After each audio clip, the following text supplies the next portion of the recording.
ప్రియమైన దేవుని పిల్లలారా, దేవాది దేవుని మహాకృపలో మరలా మనమందరం ఇక్కడ సమకూర్చబడ్డాం. దేవుని సన్నిధిలో దేవుని మాటలు వినటానికి, విలువైన జ్ఞాన సంగతులు నేర్చుకోవటానికి దేవుడు మనందరికీ కృప చూపించారు. అందుని బట్టి తండ్రికి హృదయపూర్వకంగా కృతజ్ఞతాస్తుతులు చెల్లిస్తున్నాను. దేవాది దేవుడు సమస్త విశ్వాన్ని కలిగించి మనకిచ్చాడు. అందులో ముఖ్యంగా 5 ఎలిమెంట్స్ ఉన్నాయి. ఆ 5 ఎలిమెంట్స్లో మొదటిది భూమి. మనం దేని మీద అయితే నివసిస్తున్నామో ఆ భూమి. రెండవది ఆకాశం, అదంతా శూన్యం. ఆ శూన్యాన్ని ఒక ఎలిమెంట్గా, భూమిని మరొక ఎలిమెంట్గా. మూడవది అగ్ని, మనం ఈరోజు తినడానికి, బతకడానికి ఉపయోగపడేటువంటి అగ్ని. నాలుగవది నీరు, మన జీవనం దాని మీద ఆధారపడి ఉందన్న సంగతి మనందరికీ తెలుసు, నీరు. ఐదవది గాలి, వాయువు. ఈ 5 కూడా మానవ జీవితాన్ని ప్రభావితం చేసేవి. ఈ 5 ఏది లేకపోయినా మానవ మనుగడ అసాధ్యం. రైట్ ఆర్ రాంగ్ చెప్పండి? అసాధ్యం. పంచభూతాలు అంటారు వీటిని. సో ఈ 5 ఏ ఒక్కటి మిస్ అయినా సరే, ఏ ఒక్కటి కొరవడినా సరే మానవ జీవితం ముందుకు నడవటం అసాధ్యం. భూమి లేకపోతే బతుకులేదు. ఎందుకంటే మన బతుకంతా భూమితోనే ముడిపడి ఉంది. భూమి, అందులో నుంచి వచ్చే ఆహారం, మనం నిలబడడానికి, మనం బతకడానికి, మనం నివసించడానికి ఈ మట్టి మనకు ఉపయోగపడుతుంది. పుట్టిననాటి నుండి గిట్టేంత వరకు మట్టితో మనకున్న అనుబంధం విడదీయలేంది. చచ్చాక కూడా మనల్ని ఈ మట్టిలోనే కలిపేస్తున్నారంటే ఆ మట్టితో మనకున్న సంబంధం ఎంత గొప్పదో మీరు ఆలోచించవచ్చు. రెండవది శూన్యం, ఆకాశం. ఆ ఆకాశంలోనే మానవ మనుగడకు ఉపయోగపడేటువంటి, మానవ మనుగడకు అత్యంత శక్తివంతంగా ఉపయోగపడుతున్నటువంటి సూర్యుడు కానివ్వండి. సూర్యుడు లేకపోతే మానవ మనుగడ లేదు. సూర్యుడు కానివ్వండి, చంద్రుడు కానివ్వండి, నక్షత్రాలు కానివ్వండి. ప్రకృతిలో ఆ శూన్యానికి ఉన్నటువంటి విలువ అంత గొప్పదిగా మనకు కనబడుతుంది. శూన్యం కూడా మానవ జీవితానికి, అనగా ఆకాశం కూడా మానవ జీవితానికి ఎంతగానో ఉపయోగపడుతుంది. ఇక మూడవది అగ్ని. అగ్ని లేకపోతే మన శరీరంలోనూ అగ్ని ఉండాలి, మనం బతకడానికి అగ్ని కావాలి. నిప్పు కనిపెట్టుకున్నాడు మానవుడు అంటారు. నిప్పు కనిపెట్టడం కాదు, దేవుడు పెట్టాడు నిప్పుని. నిప్పు లేకపోతే అసలు నడవదు. చాలా వ్యవస్థలే ఆగిపోతాయి, మానవ జీవనమే ఆగిపోద్ది. సో అగ్ని అనేది మానవ జీవితంలో చాలా ఇంపార్టెంట్ థింగ్. దాన్ని కూడా మనం అర్థం చేసుకోవాలి. ఇక మరొక ఇంపార్టెంట్ ఎలిమెంట్, నాలుగోది మరొక ఇంపార్టెంట్ ఎలిమెంట్ ఏంటంటే నీరు. నీరు లేకుండా మన జీవితం నడుస్తుందా? నడవదు. ఈ ప్రకృతిలో లేదా ఈ భూమి మీద 25% పదార్థం ఉంటే 75% నీరుంది. మీరు కావాలంటే గ్లోబ్ చెక్ చేసుకోవచ్చు. గ్లోబు మీరు తిప్పి చూస్తున్నప్పుడు గ్లోబ్ మీద భూభాగం తక్కువ కనబడుతుంది. మరి ఏది ఎక్కువ కనబడుతుంది? వాటర్ ఎక్కువ కనబడుతుంది. అంటే సముద్రాలు ఎక్కువ కనబడతాయి. ఆ వాటర్ని మనం అబ్జర్వ్ చేస్తే 25% ఏమో మ్యాటర్ ఉంది, 75% ఏమో వాటర్ ఉంది. అంతగా నీటితో మనం మమేకమైపోయి ఉన్నాం. ఏ రోజు మనకి నీరు అందకపోయినా, ఆ నీరు అందని స్థితిలో మనం చచ్చిపోతాం. సో మన జీవితం నీటితో ముడిపడి. నీరున్న చోటే నాగరికతలు వెలసిల్లాయి. అందుకే నదీ నాగరికత అన్నారు.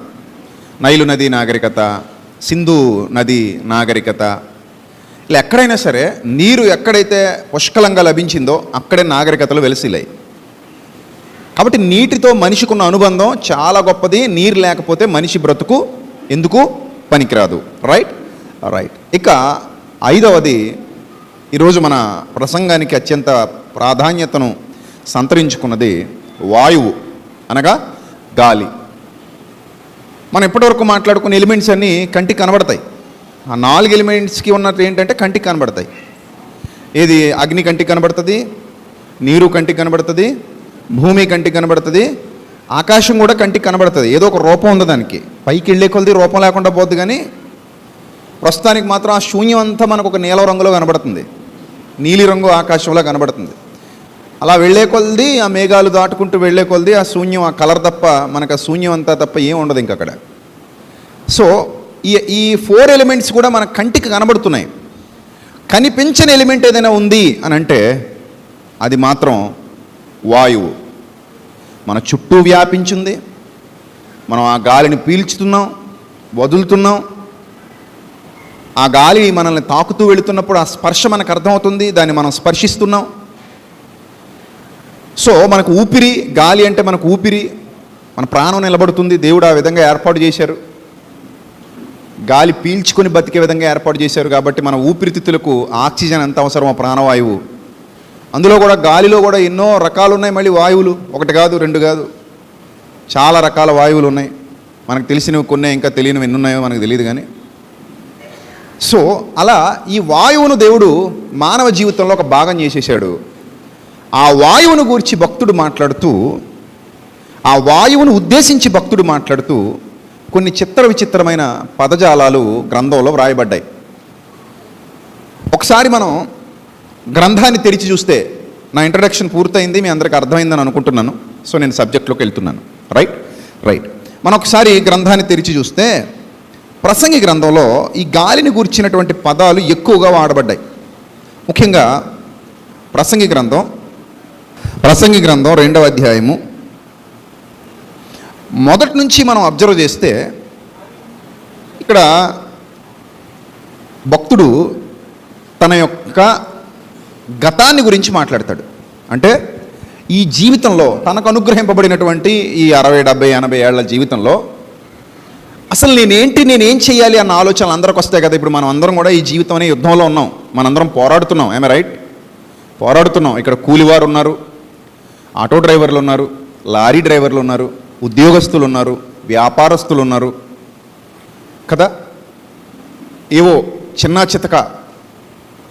చిన్న పనులు చేసుకుంటూ బ్రతుకుతున్న వాళ్ళు ఉన్నారు. ఇక్కడ చాలామంది కూర్చున్నారు.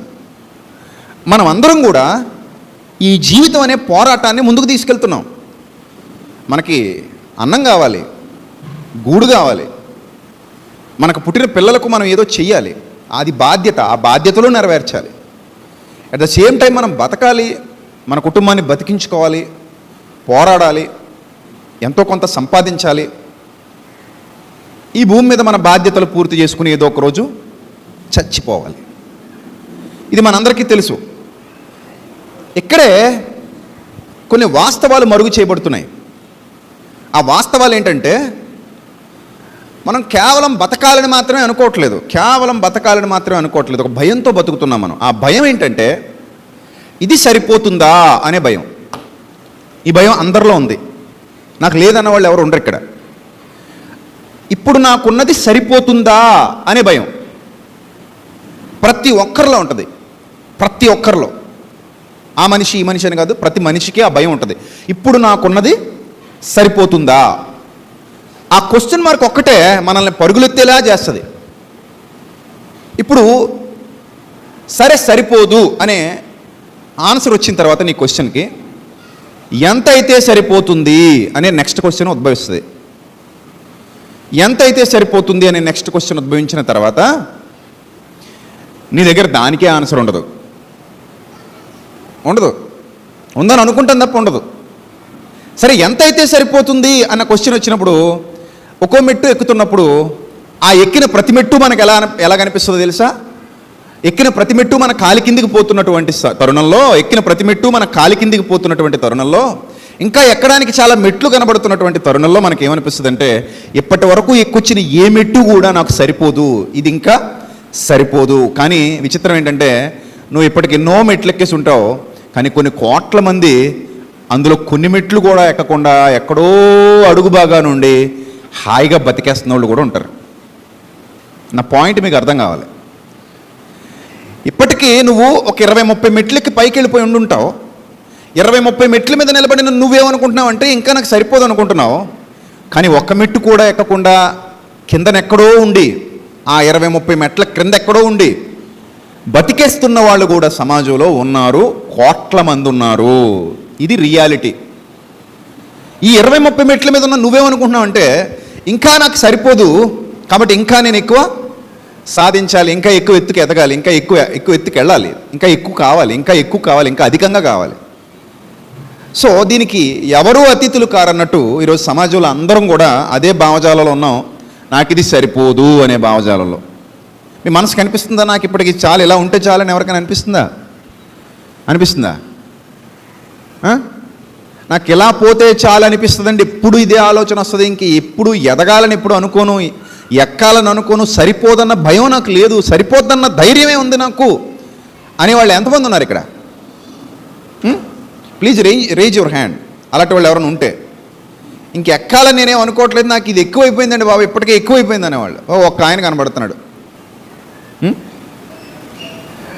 అంటే ఇంతమందిలో ఒక ఆయనకి ఆ ఫీలింగ్ కలిగిందట, మిగిలిన వాళ్ళకి ఆ ఫీలింగ్ అలగట్లా, నాకు ఇది సరిపోతుందన్న ఫీలింగ్ అలగట్లా.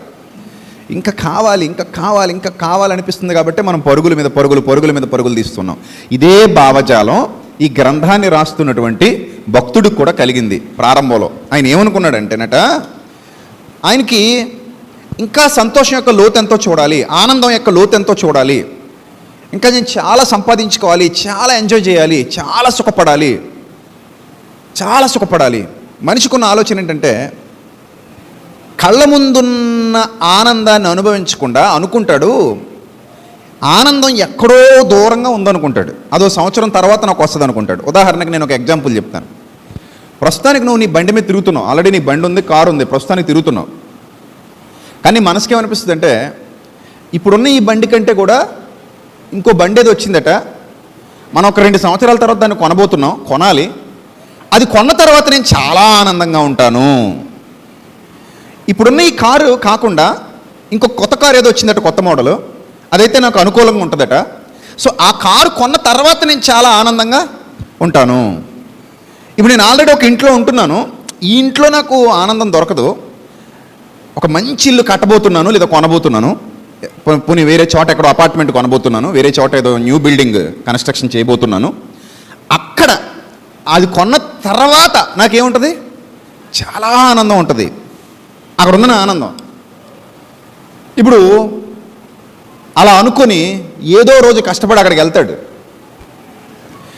ఆ పిచ్చి కాకపోతే ఇక్కడ ఏదైతే ఈరోజు మనకు ఉందో ఇది కూడా అలా వచ్చిందే. ఆ వెనకున్నప్పుడు అలాగే అనుకున్నాం, ఇక్కడ వరకు వచ్చాం, కానీ ఇక్కడ లేదనుకుని మళ్ళీ ముందుంది అనుకుంటున్నాం. మళ్ళీ ముందుకెళ్ళిన తర్వాత కూడా మనిషి ఆలోచన ఏమనిపిస్తుంది తెలుసా? సో ఇక్కడ కాదు, ఇంకా ఏదో ముందుంది, అక్కడ నాకు ఆనందం ఉందో అనుకుంటాడు. అంటే వెంటున్న ఆనందాన్ని ఏనాడూ గుర్తించని మూఢత్వంలో మనిషి బతుకుతున్నాడు. కళ్ళ ముందున్న ఆనందాన్ని, కళ్ళ ముందున్న సంతోషాన్ని ఏనాడూ గుర్తించని స్థితిలో మనిషి బ్రతుకుతున్నాడు. ఉన్న ఒంటి మీద ఉన్న చీరకే, ఒంటి మీద ఉన్న బట్టలకే లేని ఆనందం బట్టల కొట్టులో కొత్తది కొంటే ఉంటుందనుకోవడం ఎంత మూర్ఖత్వం. ఇది అంతే. ఒంటి మీద బట్టలు ఉన్నాయి మనకి ఇప్పుడు, కానీ వీటి వల్ల మనకేం లేదు, ఆనందం లభించట్లేదు. మళ్ళీ ఎప్పుడు వస్తుందట ఆనందం మనకి? ఇంకోటి ఉంది బట్టల కొట్టులో, అక్కడికి వెళ్ళినప్పుడు మనకేమొస్తుంది? ఆనందం వస్తుంది. ఇది అలా వచ్చింది కాదా? ఒకప్పుడు ఇది కూడా ఆ స్థానంలోనే ఉంది. ఒకప్పుడు దీని దగ్గరికి మనం వెళ్ళాలా, కానీ ఏదో ఒక రోజు మనం బట్టల షాప్కి వెళ్ళినప్పుడు ఇది కళ్ళ ముందు జిగ్ మన అందంగా కనబడింది ఆ లైటింగ్లో. అప్పుడు నా ఆనందం అంతా ఇందులో ఉందనుకుని గబుక్కుని కొనేసుకుని వేసేసుకున్నాం. ఇప్పుడు ఇది వేసుకు తిరుగుతున్నాం, కానీ మనకు అనిపిస్తుంది ఇది కాదండి, ఇందులో లేదండి ఆనందం. మరి ఎక్కడుంది?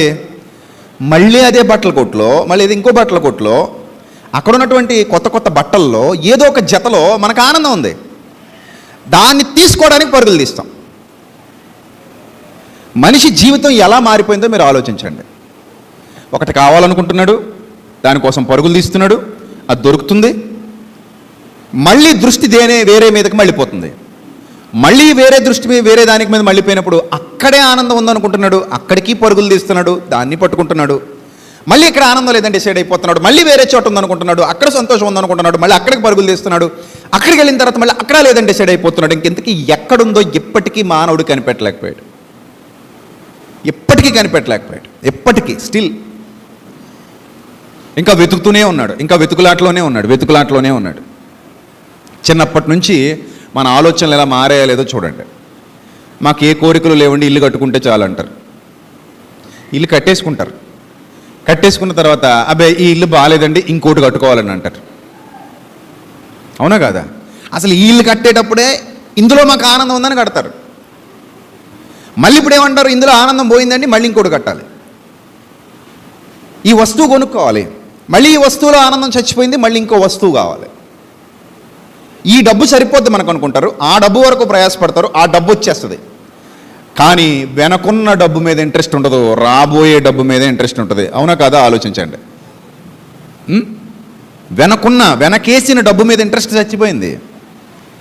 వెనకెయ్యబోతున్న ఏదో ఉంది చూసారో, ముందు ముందు డబ్బు ఉంది కదా, ఆ డబ్బు మీదకి ఇంట్రెస్ట్ మళ్ళీపోయింది. ఇలా మనిషి జీవితం ఎప్పుడు ఆనందాన్ని సంపూర్ణంగా అనుభవిస్తుంది మీరు చెప్పండి. ఇంతకీ ఆనందం మీకు దొరికిందా దొరకలేదా? దొరికిందా? దొరికేసింది అందరికీ. ప్రజెంట్ ఇప్పుడు నా మైండ్, నా స్టేటస్, నా మైండ్ స్టేటస్ చాలా హ్యాపీయెస్ట్ పొజిషన్లో ఉందండి. కళ్ళు మూసుకుంటే చాలు ఆనందపు అలలు నన్ను తాకుతూ వెళ్ళిపోతున్నాయి. సంతోషాన్ని ఆస్వాదిస్తున్నాను, ఆనందాన్ని ఆస్వాదిస్తున్నాను.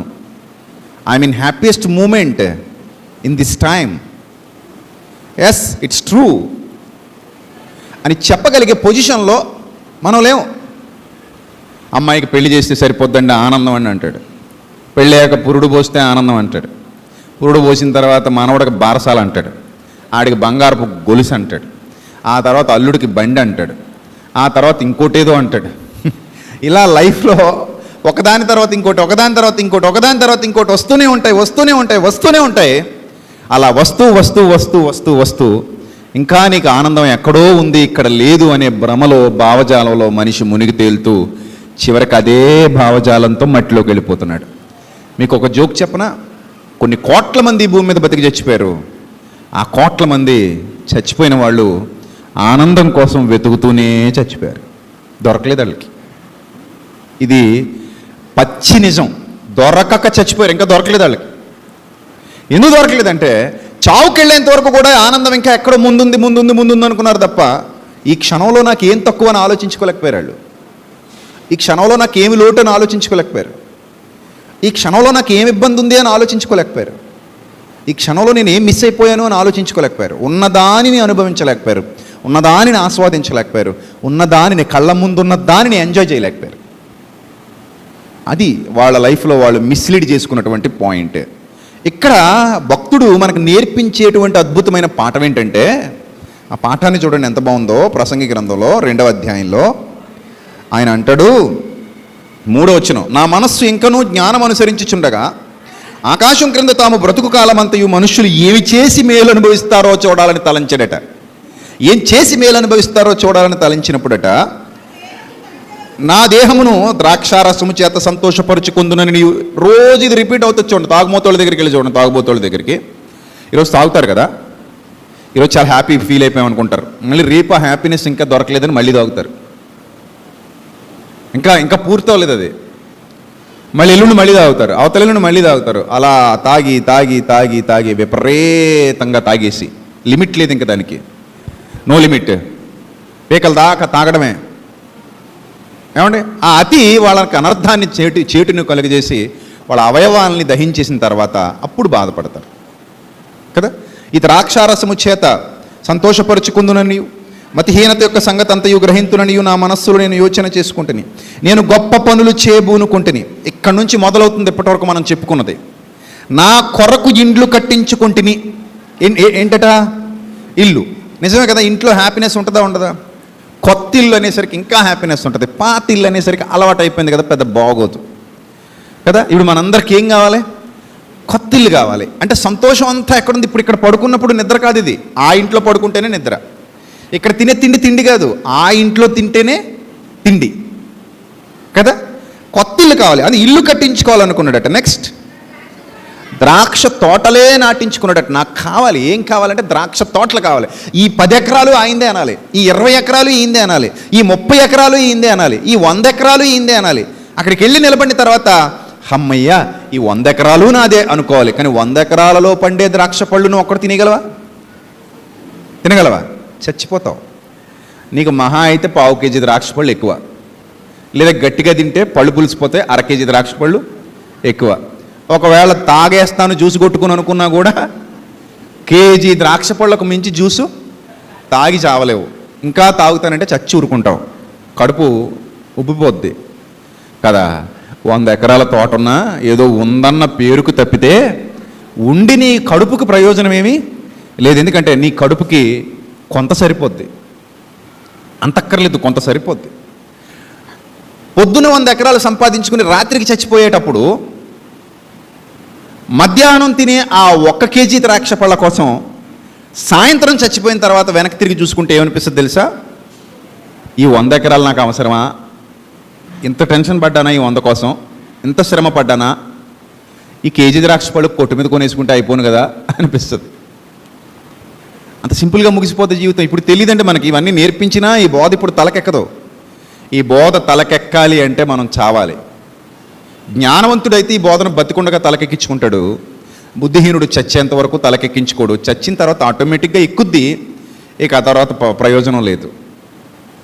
సో ఇక్కడ భక్తుడు మన కళ్ళ ముందు ఒక మార్గదర్శకత్వాన్ని నిర్దేశిస్తున్నాడు. ఏమంటాడంటే, ఇల్లు కట్టించుకున్నాను, నాకు హ్యాపీనెస్ దొరకలా, ఇంకా కావాలనిపిస్తుంది. ఇల్లు పూర్తయిపోయినా కూడా హ్యాపీనెస్ ఉండదు.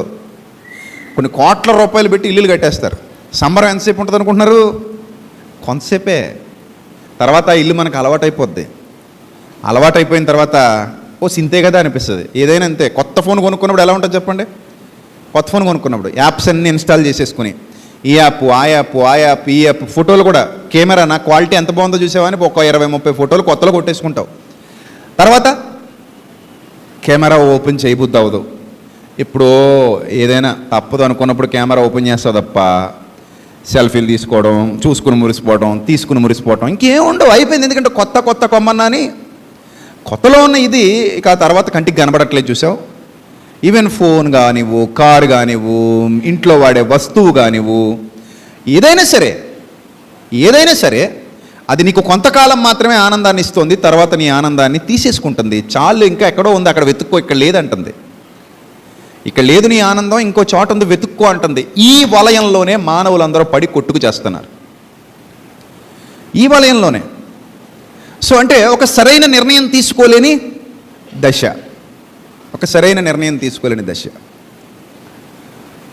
తొందరగా పెళ్ళిళ్ళు చేసేసుకుంటారు. ఆ కళ్ళ ముందు ఏదో ఆకారం కనబడేసరికి ఇదేదో బాగుంది ఆకారం, ఇంక ఈ ఆకారం దగ్గరే మన సాకారం అనుకొని చేసేసుకుంటారు.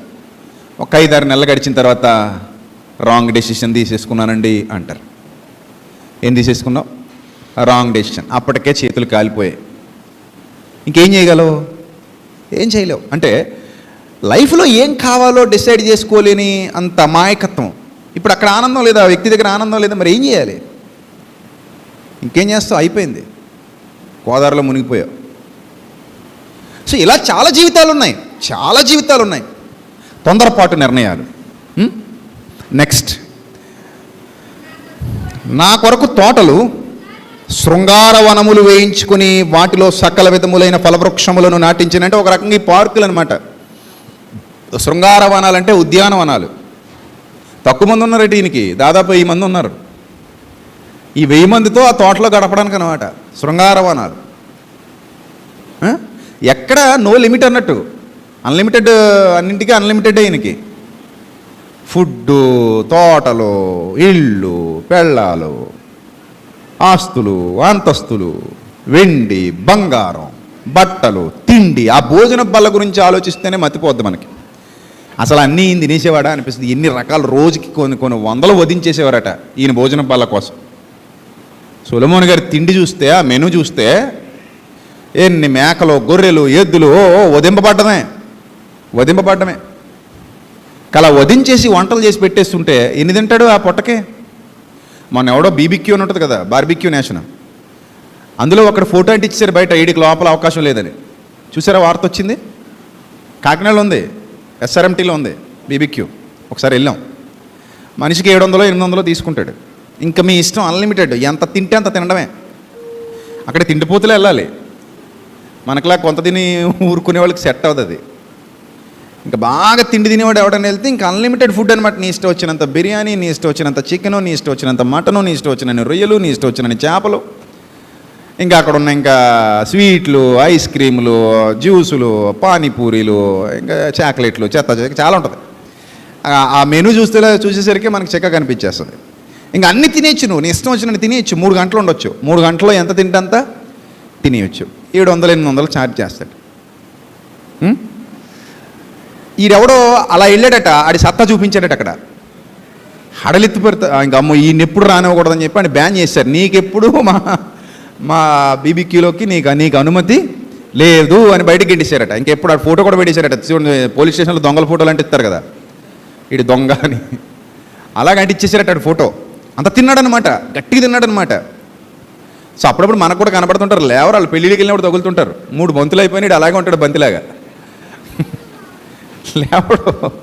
లేవడు అంటే అలా వడ్డిస్తానే ఉండాలి, తింటానే ఉంటాడు కదా.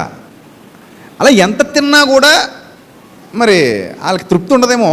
సొలొమోన్ గారి మెనూ కార్డు చూస్తే అలాగే అనిపిస్తుంది, ఏందబ్బా ఏం తినేసేవాడబ్బా అనిపిస్తుంది. అంత పెద్ద మెనూ కార్డు అయింది. రైట్. ఆయనకట నారుమళ్లకు నీరు పారుటకి చెరువులు తవ్వించేసుకున్నాడట. ఎందుకంటే ఎక్కువైపోయినప్పుడు చెరువు ఉండాలి కదా, మరి పని చేయడానికి పనివారు ఉండాలి, పనికత్తెలు ఉండాలి కదా. ఆ తర్వాత ఇంట పుట్టిన దాసులు ఉన్నారట. అంటే ఎంతమంది పనులు ఉన్నారో చూడండి ఆయనకి, ఇంట పుట్టిన దాసులే ఉన్నారట. యెరూషలేమునందు నాకు ముందుండిన వారందరికంటే ఎక్కువగా పశువుల మందలు, గొర్రెల మేకల మందలు బహువిస్తారముగా సంపాదించుకున్నాడట. బహువిస్తారముగా అంటే there is no count, there was no count, countless, అంతగా ఉన్నాయన్నమాట ఆయనకి. రైట్. తర్వాత నా కొరకు నేను వెండి బంగారం, రాజులు సంపాదించే సంపద, ఆయా దేశాల్లో దొరికే సంపత్తు, ఇంకా నాకు మూడవుట్ అయిపోతే మంచిగా పాటలు పాడి నాకు ఎంజాయ్మెంట్ కావాలి. Music is the medicine of mind. So I want to heal my mind with music. So that is the point of Solomon. ఆయన ఏమనుకున్నాడంటే నాకు ఇప్పుడు మ్యూజిక్ కావాలి, అంటే మంచి సింగర్స్ కావాలి, వాళ్ళు పాటలు పాడాలి. మరి ఆ రోజుల్లో ఆడియో టెక్కలో లేవు కదా, సౌండ్ సిస్టమ్స్ ఏమీ లేవు కదా. సో అందుకని న్యాచురల్గా సంగీత కళాకారులు వాళ్ళు వచ్చి ఏం చేసేవారంటే నా కొరకు గాయకులు, ఫీమేల్ సింగర్సు, మనుష్యులు ఇచ్చయించు సంపదలు సంపాదించుకుని బహుమంది ఉపపత్నులను ఉంచుకున్నాడట. అంటే భార్యలు కాకుండా మిగిలిన వీళ్ళు ఉంచుకున్నాడు, ఉపపత్నులు ఉంచుకున్నాడు. దాదాపు అలాగే కౌంట్ 1000 దాకా వెళ్ళింది. భార్యలు ఉపపత్నులు అలా కలిపి ఒక 1000 దాకా కౌంట్ వెళ్ళింది. నేను ఎప్పుడు చెప్తుంటాను, వాళ్ళ పేర్లే గుర్తుండి చావో, ఇతనికి మరి ఎలా గుర్తున్నాయో తెలియదు కదా. సో అంతమంది ఉన్నారట ఉపపత్నులు. తర్వాత నాకు ముందు యెరూషలేమునందున్న వారందరికంటే నేను ఘనుడనే అభివృద్ధి నొంది తిని, నా జ్ఞానం నన్ను విడిచిపోలేదు, నా కన్నులు ఆశించిన వాటిలో దేనినేమి చూడకుండా నేను అభ్యంతరం చేయలేదు, మరియు నా హృదయం నా పనులన్నిటిని బట్టి సంతోషింపగా సంతోషకరమైన ఏదియో అనుభవించుకుని నేను నా హృదయం నిర్బంధింపలేదు. ఇదే నా పనులన్నిటి వల్ల నాకు దొరికిన భాగ్యము. అప్పుడు నేను చేసిన పనులన్నీ, వాటి కొరకై నేను పడిన ప్రయాసమంతయు నేను నిదానించి వివేచింపగా అవన్నీ వ్యర్థమైనవిగాను, ఒకడు గాలికి ప్రయాసపడినట్టుగాను అగుపడిను అన్నాడు. దేనికి ప్రయాసపడ్డాడట? గాలికి. అంటే సంపాదించినవన్నీ దేంతో పోల్చాడు? గాలితో పోల్చాడు. అంటే ఫైనల్గా ఈక్వల్ టు ఎయిర్ అంటాడంటే దాని అర్థం ఏంటంటే నేను గాలిని సంపాదించాను అంటాడు. గాలిని సంపాదించడం ఏంటనేది మనకు ప్రాక్టికల్గా చూస్తే తప్ప అర్థం కాదు. ఇప్పుడు మీకు ప్రాక్టికల్గా ఒకటి చూపిస్తాను నీకు అర్థం కావడానికి. అది ఇలా ఇవ్వండి నాకు. ఈ గాలిని సంపాదించడం అంటే ఏంటి, అసలు గాలిని సంపాదించడం అనే దానికి మీనింగ్ ఏంటి, దానికి మనకు అర్థం కావాలంటే ఏంటి అనేది మనం ఆలోచిస్తే, ఈ గాలిని సంపాదించడం అంటే గాలి మనకు కనబడద్దా? కనబడదు. మరి మనం గాలిని బంధించాలంటే ఎందులో బంధించాలి? ఎందులో బంధించాలి చెప్పండి? ఖచ్చితంగా ఇందులోనట. రైట్, బెలూన్లో బంధించాలి కదా. ఇప్పుడు గాలిని మనం ఇందులో బంధించామా లేదా? బంధించాం. ఇప్పుడు నేను ఏమనుకున్నానంటే, సపోజ్ ఇది నా ద్రాక్ష తోట అనుకుంటే, ఈ ద్రాక్ష తోటలన్నీ నావి. ఏమండి? సపోజ్ ఇది నా ఇల్లు అనుకుంటే, ఈ ఇళ్ళన్నీ నావి. ఈ రెడ్ కలర్ది ఇల్లు అనుకుంటున్నావు, వైట్ కలర్ది ద్రాక్ష తోట అనుకుంటే, ఈ ఇళ్ళన్నీ నావే, నేను సంపాదించాను, నేను ప్రయాసపడి సంపాదించాను ఈ ఇళ్ళన్నింటినీ. ఇవన్నీ నావే, ఈ ద్రాక్ష తోటలన్నీ నావే, నేను ప్రయాసపడి సంపాదించాను వీటన్నిటినీ. నెక్స్ట్ ఇంకేం సంపాదించారట? తోటలు, దాసదాసీలు, వెండి బంగారాలు, రాజులు సంపాదించు సంపద, ఇవన్నీ నావే. అవి కేటగిరీలోకి వస్తాయి. ఏమండి? నెక్స్ట్ ఇంకేం చదువుకున్నాం మనం అక్కడ? శృంగార వనములు, గాయకులు, గాయకురాండ్రు, బహుమంది ఉపపత్నులు, ఇవన్నీ నావే. సో ఇది టోటల్గా నా ఆస్తి. సొలొమోను గారి ఆస్తి ఇది టోటల్గా. సొలొమోను గారి ఆస్తి రియలైజ్ అయ్యేసరికి ఆయన ఆస్తి ఇదనమాట. కానీ మీరు గమనించారు లేదో, ఆయన చచ్చిపోయాడు అనుకోండి, ఆయన చచ్చిపోయిన తర్వాత ఒకటొకటి పోతున్నాయి, అలాగా ఒకటొకటి ఏమైపోతున్నాయి, పోతున్నాయి. ఇప్పుడు ఏదా గాలేది, ఏదా గాలేది ఎగిరిపోయింది. అంటే మనం కష్టపడి సంపాదించిన గాలి ఎలా అయితే ఎగిరిపోతుందో, మరి అప్పుడు ఆ బెలూన్లో ఓదాలా వద్దా? గాలి కావాలంటే బెలూన్లో ఓదాలా? బెలూన్లో ఓదాలా వద్దా? గట్టిగా ఓదాలి, బొగ్గలు నొప్పి వచ్చేలా ఓదాలి కదా. బొగ్గలు నొప్పి వచ్చేలా గాలి ఊదిన తర్వాత కాసేపటికి ఏమైపోద్ది, మెల్లిగా గాలి అంతా ఎగిరిపోద్ది, ఉండదు. ఆ బెలూన్ కాసేపటికి పేలిపోద్ది. సో ఇప్పుడు సొలొమోను గారు మట్టిలోకి వెళ్ళిపోయిన తర్వాత 100 ఎకరాలు నీదే అంటాడు ఎవడైనా? అంటాడా? అండు. నాది అని ఆ ప్లేస్లోకి ఇంకొకటి వస్తాడు. ఇప్పుడు మనం చచ్చిపోయిన తర్వాత ఈందేనండి, ఆయన పేరు మీద అలా వదిలేయండి అని ఎవడు అండు. మరి ఏం చేస్తారు? ఉంటే పిల్లలు దోచేసుకుంటారు, లేకపోతే బంధువులు దోచేసుకుంటారు, లేకపోతే స్నేహితులు దోచేసుకుంటారు. నువ్వేమైనా అనాథమైతే ఎవడు దొరుకుతాడు దోచేసుకుంటాడు, లేకపోతే గవర్నమెంట్ తీసేసుకుంటుంది. మొత్తం మీద ఎవడొకడికి చెయ్యి మార్గం అయిపోతుంటుంది తప్ప నువ్వు చచ్చిన తర్వాత ఇంకా నీది కాదు, అది నీ చెయ్యి మార్గం. కుడి చేతిలోది ఎడమ చేతిలోకి, ఎడమ చేతిలోది కుడి చేతిలోకి. స్థలాలు మారిపోతుంటాయి, పొలాలు మారిపోతుంటాయి, ఆస్తులు మారిపోతుంటాయి, అంతస్తులు మారిపోతుంటారు, ఓనర్లు మారిపోతారు. తరాలు మారిపోయే కొలది మనుషులు మారిపోతారు, తరాలు మారిపోయే కొలది భూములు చేతులు మారిపోతాయి, తరాలు మారిపోయే కొలది బంగారం చేతులు మారిపోద్ది, డబ్బు చేతులు మారిపోద్ది. ఇలా అన్ని ప్రపంచంలో చేతులు మారకం జరుగుతూనే ఉంది. జరగట్లేదా? మీరు చెప్పండి. ఈ బుడగ ఎలాగైతే పేలిపోయిందో మన జీవితంలో ఉన్నవన్నీ అలాగే పోతాయి. అందుకే చివరికి రియలైజ్ అయింది ఏంటంటే, కనిపించే భూమితో పోల్చలేదు మహానుభావుడు, కనిపించే ఆకాశంతోనూ పోల్చలేదు, కళ్ళకు కనిపించే నీటితోనూ పోల్చలేదు, కళ్ళకు కనిపించే అగ్నితోనూ పోల్చలేదు. మరి దేంతో పోల్చాడు? గాలితో పోల్చాడు. ఎందుకు గాలితో పోల్చాడంటే, నేను గాలికే ప్రయాసపడ్డాను అన్నాడు. నేను పోగేసుకున్నదంతా గాలే అన్నాడు. నేను సంపాదించిందంతా గాలే. ఇదిగో బుడగల్లో పోగేసి చెట్టా, బుడగల నిండా పోగేసుకున్నాను గాలిని, బుడగల నిండా పోగేసుకున్నాను గాలిని. ఎంత గాలి కావాలంటే అంత గాలి పోగేసేసుకున్నాను. ఈ గాలి అంతా నాదే అనుకున్నాను. కానీ ఈ 5 ఎలిమెంట్స్లో గాలి కూడా ఒకటని మర్చిపోకండి. మనం భూమిని సంపాదించుకుంటాం, భూమిని సంపాదించుకుంటాం, భూమి మీద ఉన్నవన్నీ సంపాదించుకుంటాం, భూమి మీద ఉన్నవన్నీ పోగు చేసుకుంటాం. కానీ 5 ఎలిమెంట్స్లో భూమి కూడా ఒకటే.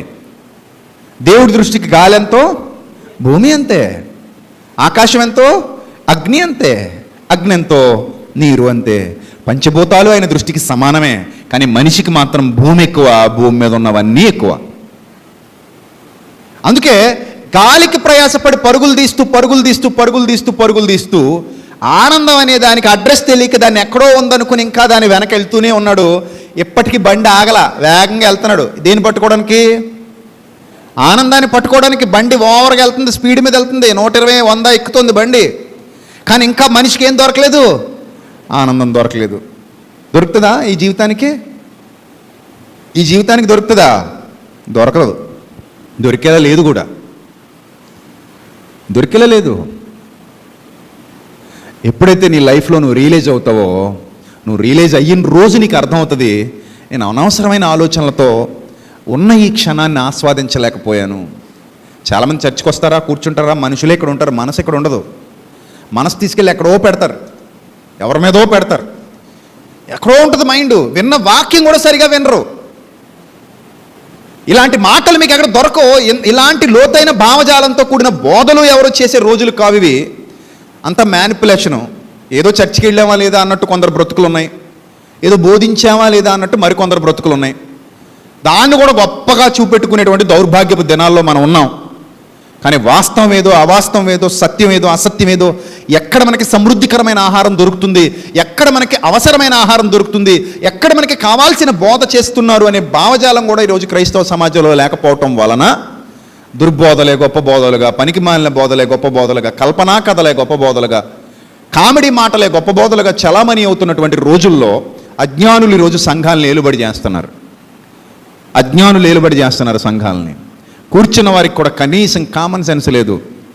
ఇది నాకు ఉపయోగపడే బోధేనా కాదా, ఇది ఆత్మ సంబంధమైన బోధ కాదా, ఇది హితబోధ కాదా, నా బ్రతుకును దిద్దుకోవడానికి ఇది ఉపయోగపడుతుందా లేదా, ఇవి వాస్తవాలా కావా, ఇందులో సత్యం ఉందా లేదా అని ఆలోచించగలిగే స్థితిలో కూడా చాలామంది లేకపోవటం ఈరోజు విచారకరం, బాధాకరం.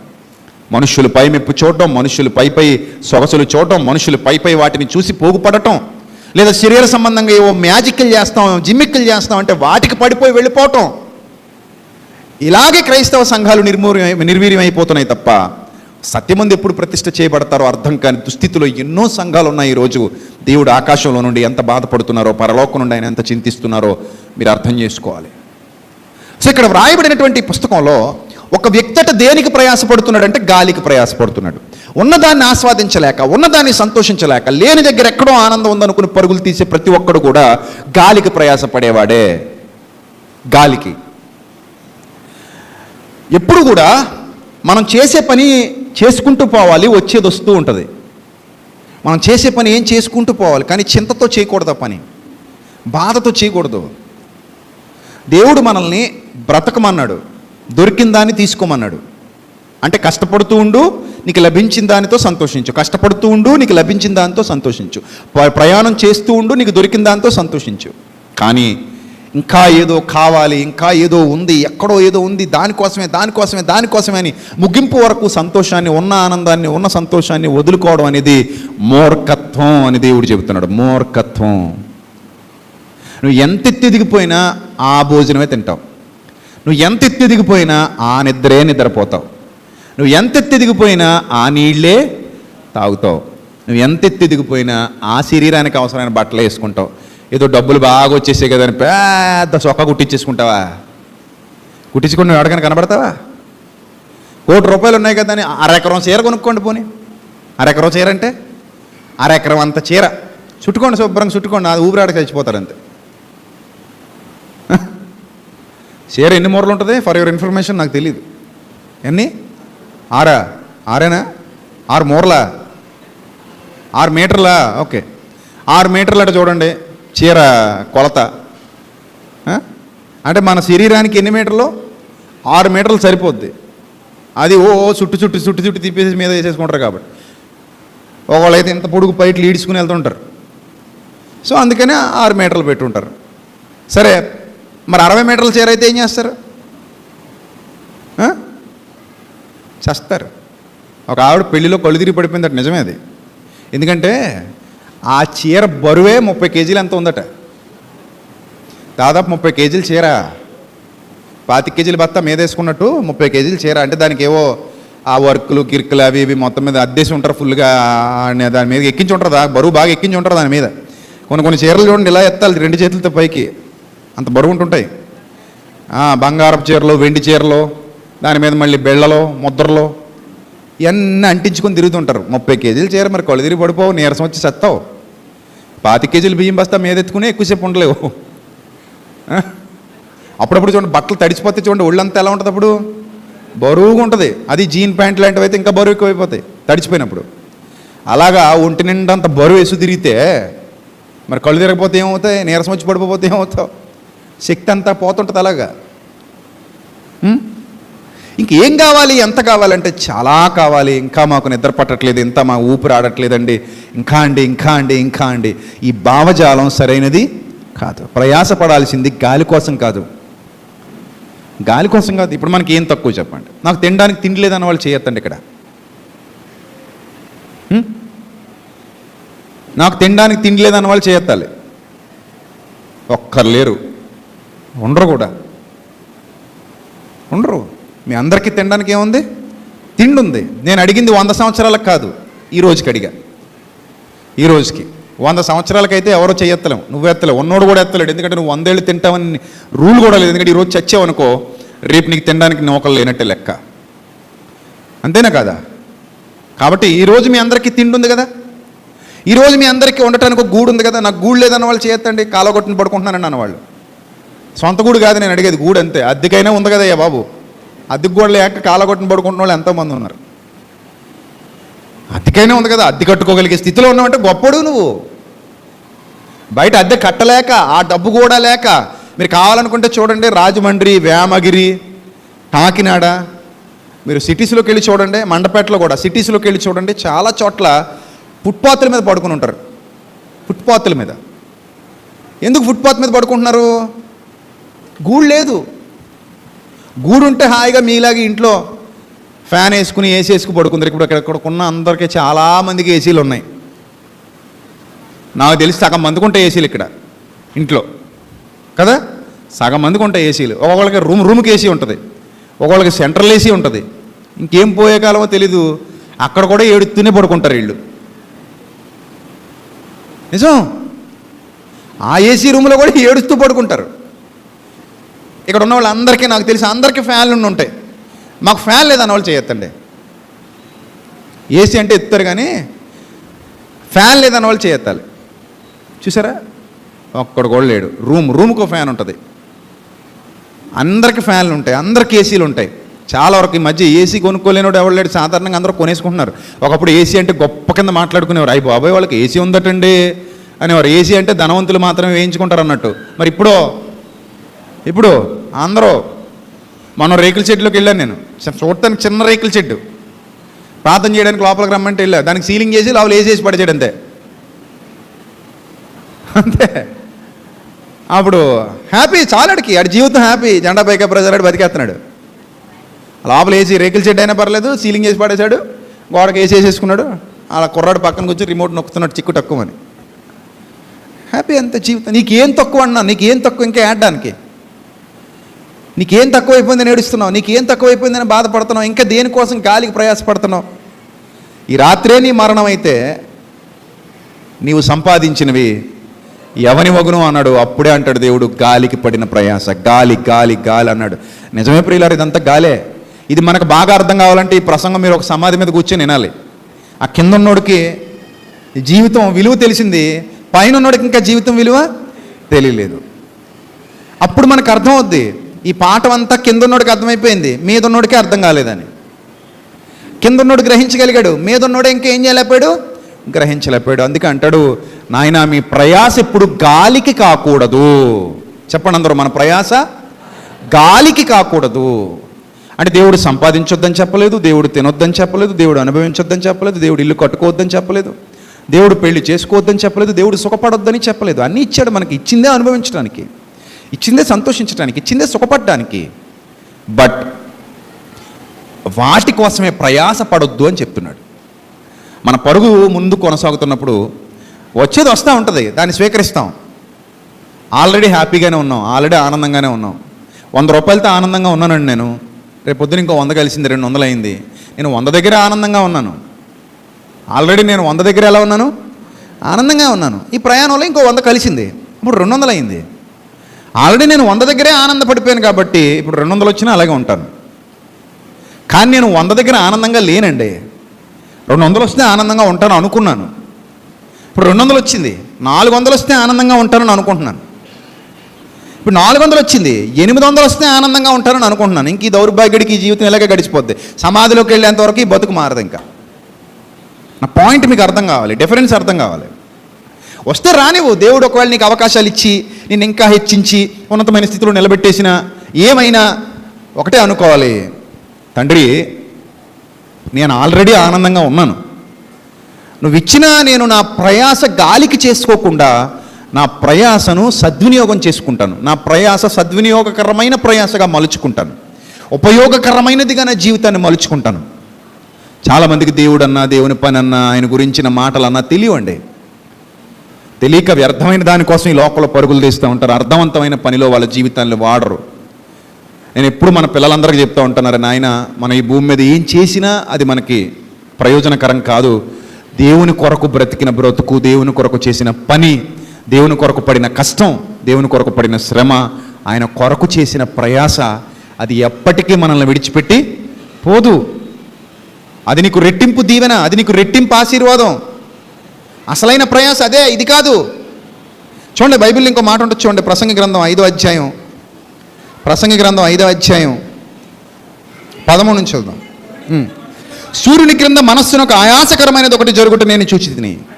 అదేదనగా ఆస్తి గలవాడు తన ఆస్తిని దాచిపెట్టుకుని తనకు నాశనము తెప్పించుకును. అయితే ఆ ఆస్తి దురదృష్టం వలన నశించిపోవును.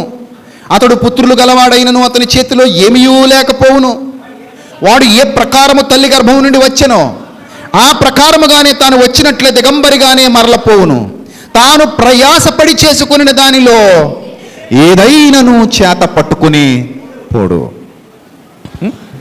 ఒక వ్యక్తి ఒక ఇల్లు కట్టాలంటే జీవితం సరిపోదట, అలా కష్టపడి కట్టాడు. కానీ ఆ ఇంట్లో దిగిన వారానికే చచ్చిపోయాడు. ఇప్పుడు ఆ ఇల్లు ఎవరిది?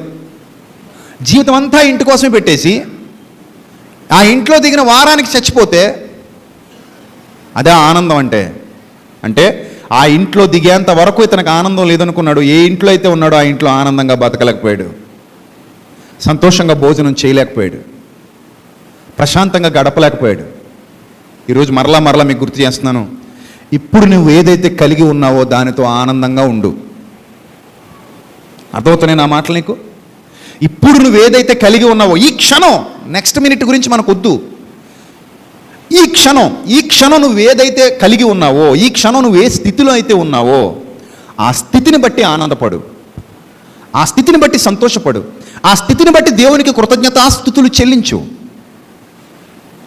ఎదిగితే చెప్తా కృతజ్ఞతలు, ఎదిగితే కృతజ్ఞత కూడికి పెడతా, సాధిస్తే ఏదో పెడతా, దీవిస్తే అలా పెడతా, ఆ చేస్తే ఇది, పిచ్చి మాటలు మాట్లాడుకో. ఇప్పుడున్న ఈ పొజిషన్ ఏదైతే ఉందో ఈ పొజిషన్ మనకి ఎవరి వల్ల కలిగింది కదా? కొన్ని కోట్ల మంది కంటే నువ్వు గొప్పడు కదా, కొన్ని కోట్ల మంది కంటే నువ్వు గొప్పదానివి కదా. మరి నీకేంటి ఇంకా బాధ? ఇప్పుడున్న ఈ స్థితిని ఎంజాయ్ చేయి. ఇప్పుడున్న ఈ స్థితిలోనే దేవునికి కృతజ్ఞతాస్తుతులు చెల్లించు. ప్రభువా నాకు చాలు, ప్రభువా నువ్వు ఉన్నావు నాకు చాలు, ఈ జీవితం ఇలా నడిచిపోతుంది చాలు, ఉన్నదాన్ని సద్వినియోగం చేసుకుంటాను, ఐఎమ్ సో హ్యాపీ. అది చెప్పలేకపోతున్నాం అంటే ఎప్పటికీ చెప్పలేము. ఇప్పుడు చెప్పలేంది ఇంకెప్పటికీ చెప్పలేము. నిజమిది. సంతృప్తి లేని వాడికి ఎప్పటికీ ఏముండదు, సంతృప్తి ఉండదు. సంతృప్తి కలిగిన వాడు ఉన్న కొంచెంలోనే సంతృప్తి పడిపోతాడు. భోజనం దొరికిందండి మనకి. ఏ భోజనం దొరికిందంటే చారు తెల్లన్నం దొరికింది. అప్పుడు చాలామంది కూరలేదా అని అడుగుతారు. వాళ్ళకి జీవితానికి ఇంకేముండదు, సంతృప్తి ఉండదు. అడుగుతారా అడగరా? మనం వేసుకోవడానికి రసం ఉంది, వైట్ రైస్ ఉంది, కడుపు నిండుతోంది. ఈ రసం లేని వాళ్ళు ఎంతమంది ఉన్నారో ఒట్టన్నం తింటున్నారు. నాకు తెలిసిన ఒక స్నేహితుడు ఉండేవాడు, హైదరాబాద్ జాబ్ కోసం వెళ్ళాడు, చదువుకొని జాబ్ కోసం వెళ్ళాడు. పాపం అక్కడ ఎన్ని ఇబ్బందులు పడ్డాడు నాకు తెలుసు. కేవలం వైట్ రైస్, ఆ వైట్ రైస్ మాత్రం తినేవాడట. చాలాసార్లు చెప్పాడు నీళ్లు కలుపుకుని తినేవాడు నన్ను, నీళ్లు. ఎందుకంటే కుక్కర్ అన్నాలి కదా, గంజి వార్చుకోవడానికి కూడా కుదరదు. నీళ్లు కలిపేసుకుని అన్నంలో కొద్దిగా ఉప్పు వేసేసుకుని లైట్గా తినేసేవాడట. ఎప్పుడైనా డబ్బులుంటే పచ్చడి ప్యాకెట్ కొనుక్కునేవాడు 10 రూపాయలు. ఆ పచ్చడి ప్యాకెట్ నంచుకుని తినేవాడట, కలుపుకుని కాదు. కలుపుకుంటే మళ్ళీ డబ్బులు సరిపోవని నంచుకుని తినేవాడు అనమాట. ఎంత బాధ చూడండి ఇలాంటి వాళ్ళకి. ఇంకొంతమంది ఉంటారు, కూరలు వండుకోవడానికి కుదరదు, జాబులకు వెళ్ళిపోతారు. ఒక గుడ్డు తెచ్చుకుంటాడు, నాకు తెలిసి ఒక అతను గుడ్డు తెచ్చుకుంటాడు, కొడతాడు, ఆమ్లెట్లా వేసేసుకుంటాడు, దాన్ని వైట్ రైస్ మీద పెట్టేసుకుంటాడు. ఆ తెల్లన్నం ముద్ద ఈ ఆమ్లెట్ ముక్క, తెల్లన్నం ముద్ద ఆమ్లెట్ ముక్క, అలా సంవత్సరాల తరబడి తిన్నోళ్ళు కూడా ఉన్నారు. ఎందుకు వంట రాదు, ఆ తప్ప ఇంకేమి రాదు అతనికి. సో ఇలాంటి వాళ్ళందరితో పోల్చుకుంటే పప్పులు, సాంబార్లు, మజ్జిగలు, పులుసులు, చట్నీలు, కోళ్ళు, మేకలు, చేపలు, రొయ్యలు, పీతలు, దొరికినోడికి పందులు కూడా దొరుకుతున్నాయి. అడుగు పందులు, జింకలు, పెట్టలు, రెట్టలు అన్నీ తినేసేవాడికి ఇంకేంటి నొప్పి అంటున్నాను నేను. ఇంకేంటి నొప్పి? ఎప్పుడు సంతోషపడతావు నువ్వు? ఆ క్షణానికి ఏదుందో దాంతో సంతోషపడటం నేర్చేసుకోండి ఈ రోజు నుంచి. ఇది మీ అందరి జీవితంలో ఒక విధి కావాలి. ఈ క్షణానికి నాకు ఏముందో దాంతో నేను ఏం చేస్తున్నాను? Happy. I'm so happy, I'm happy a lot. So I'm so happy, చాలా నాకు ఇది అనుకోండి, అది నేర్చుకోండి. ఎక్కడికి వెళ్ళినా మీరు బాగుంటారు, ఎప్పుడు మీరు బాగుంటారు, నొప్పి రాదు ఇంకా.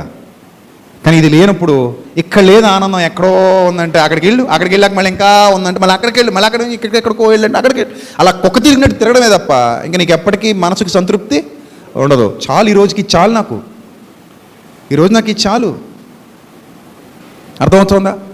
అందుకే భక్తుడు మాట్లాడుతున్నాడు, వాడు ఏది చేత పట్టుకుని పోడు, అతడు వచ్చిన ప్రకారమే మరలా పోవును, గాలికి ప్రయాసపడి సంపాదించిన దాని వలన వానికి లాభమేమీ అన్నాడు భక్తుడు. అనుభవంతో కూడిన పాఠాలు మనకిప్పుడు ఇవి అర్థం కావు. ఇవే పాఠాలు? ఇవి అనుభవాలతో రంగరించిన పాఠాలు. ఇదే చదివి అర్థం చేసుకుంటే మనం ధన్యులం. లేదయ్యా నువ్వు అంతా చూశాక చెప్పావు కాబట్టి మేము కూడా చూశాక చెప్తామంటే నువ్వు కూడా చివరికి చెప్పే మాట అదే. ఏమని? గాలి గాలి గాలి అంటావు. గాలే నిన్ను పాడి మీద మోసుకెళ్ళిపోయేటప్పుడు నీకు అర్థమవుతుంది ఇది గాలే అని.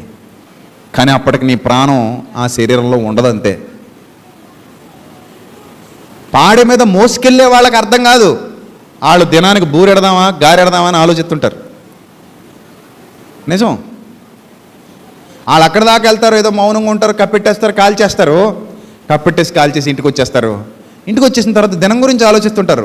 వచ్చిన వాళ్ళకి ఫ్రూట్ ఇస్తే బాగుంటుందా, యాపీ ఇస్తే బాగుంటుందా, చిన్న డ్రింక్ ఇస్తే బాగుంటుందా, టీలు ఎడితే బాగుంటుందా, టెంట్ వేసేద్దామా, పెద్ద టెంట్ వేద్దామా, రౌండ్ టెంట్ వేద్దామా, ఫోటో ఫ్లెక్సీలు ఈ సెంటర్లో పెడదామా ఆ సెంటర్లో పెడదామా, దినానికి ఎవరిని పిలుద్దాం. ఇంతకీ పాడి కూడా వచ్చిన వాళ్ళు ఎంతమంది, వాళ్ళ పేర్లు రాసేవారు రాయలేదు. ఎందుకంటే దినానికి వాళ్ళని పిల్లలట భోజనం చేయడానికి. ఇలాంటి పిచ్చ పిచ్చ ఆలోచనలతో కాలం గడుపుతూ ఉంటారు వీళ్ళు. అవతలాడు అనుకుంటాడు గాలి గాలి అనుకుంటాడు. అంత గాలే అయిపోయింది గాలి. సో అందుకే భక్తుడు అన్నాడు, ఒకడు గాలికి ప్రయాసపడినట్టుగా వాడు సంపాదించిన దాని వలన వానికి లాభమేమి, ఇదియును మనస్సునకు ఆయాసకరమైనదే. తన దినములన్నీ అతడు చీకటిలో భోజనము చేయను, అతనికి వ్యాకులము, రోగము, అసహ్యము కలుగును. తృప్తి లేని జీవితాలు, తృప్తి లేని జీవితాలు, ఎక్కడో ఏదో ఉందని పరుగులు తీసే జీవితాలు. కాబట్టి ఈరోజే డిసైడ్ అయిపోండి, ఐఎమ్ సో హ్యాపీ. నాకు కలిగిన దానితో నేను చాలా ఆనందంగా ఉన్నాను. నా కుటుంబం నాకుంది చాలు, నేను తింటున్నాను నాకు చాలు, నేను హాయిగా నిద్రపోతున్నాను నాకు చాలు, ఇప్పటికీ నాకున్న ఆరోగ్యం నాకు చాలు, దీన్ని పోగొట్టుకోకుండా కాపాడుకుంటే చాలు, ఇప్పటికి నా జీవితం సుఖంగా నడిచిపోతుంది చాలు.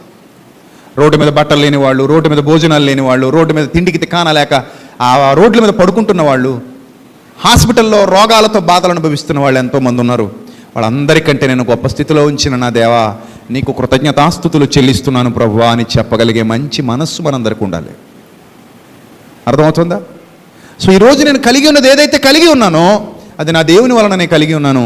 నేను చాలా సంతోషిస్తున్నాను, నేను చాలా ఆనందిస్తున్నాను. ఇట్టి ధన్యత నాకు అనుగ్రహించిన దేవాది దేవునికి కృతజ్ఞతాస్తుతులు చెల్లిస్తున్నాను అని చెప్పగలిగే మంచి మనస్సు మీ అందరిలో ఉండాలి. అది లేని నాడు ఏమున్నా వృధా, ఎన్నున్నా వృధా.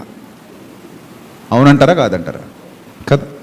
అందుకే మన ప్రయాస ఎలా ఉండాలో దేవుడు చెప్తున్నాడు. అవి చూసి ముగించేసుకుందాం. చూడండి మన ప్రయాస ఎలా ఉండాలో చెప్తున్నాడు. చూడండి సామెతల గ్రంథం 23వ అధ్యాయం 4వ వచనం ఒకసారి చదువుదాం. సామెతల గ్రంథం 23వ అధ్యాయం 4వ వచనం. ఐశ్వర్యము ఇంకా ఇంకా ఇంకా ఇంకా పొంద ప్రయాస పడకము. ఉన్నదానితో సంతోషించడం నేర్చుకో. నీ దగ్గర ఉన్న బంగారంతో సంతోషించడం నేర్చుకో, నీకున్న వెండితో సంతోషించడం నేర్చుకో, నీ దగ్గర ఉన్న డబ్బుతో సంతోషించడం నేర్చుకో, నీకున్న వాటితో ఆనందించడం నేర్చుకో. ఇంకా ఏదో కావాలని ఐశ్వర్యము పొంద ప్రయాస పడకము. నీకు అట్టి అభిప్రాయము కలిగిన నువ్వు దాన్ని విడిచిపెట్టము, నీవు దాని మీద దృష్టి నిలిపిన తోడనే అది లేకపోవును, నిశ్చయముగా అది రెక్కలు ధరించి ఎగిరిపోను. సొలొమోను గారికి ఉన్నవన్నీ ఎగిరిపోయా లేదా? చెప్పండి. సొలొమోను గారికి ఉన్నవన్నీ ఎగిరిపోయా లేదా?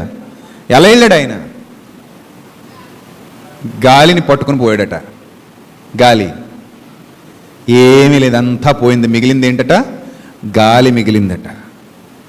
ఒట్టిగా వచ్చాను, ఒట్టిగానే ఈ లోకాన్ని విడిచిపెట్టి వెళ్ళిపోతున్నాను, నా చేతిలో మిగిలింది కేవలం శూన్యం మాత్రమే, గాలి మాత్రమే అని చెప్తున్నాడు. శూన్యం మాత్రమే. రైట్. ఇక్కడ చదవండి. నీవు దాని మీద దృష్టి నిలిపిన తోడనే అది లేకపోవును, నిశ్చయముగా అది రెక్కలు ధరించి ఎగిరిపోవును, పక్షిరాజు ఆకాశమునికి ఎగిరిపోవునట్లు ఎగిరిపోవును. కాబట్టి దానికోసం ఎక్కువ టెన్షన్ పడకు. నువ్వు నీ పని చేసుకుంటూ పో, వచ్చేది వస్తుంది. ప్రస్తుతానికి నీకు ఏం లోటు లేదుగా, హ్యాపీగా ఉన్నావుగా, దాన్ని సంతోషిస్తూ అలా పో, వచ్చేది వస్తుంది. నువ్వు పడే ప్రయాసకి తగిన ఫలితం వస్తూనే ఉంటుంది. దాన్ని అలా స్వీకరిస్తూ ముందుకు పో. ఉన్నదాన్ని పాడు చేసుకోకు.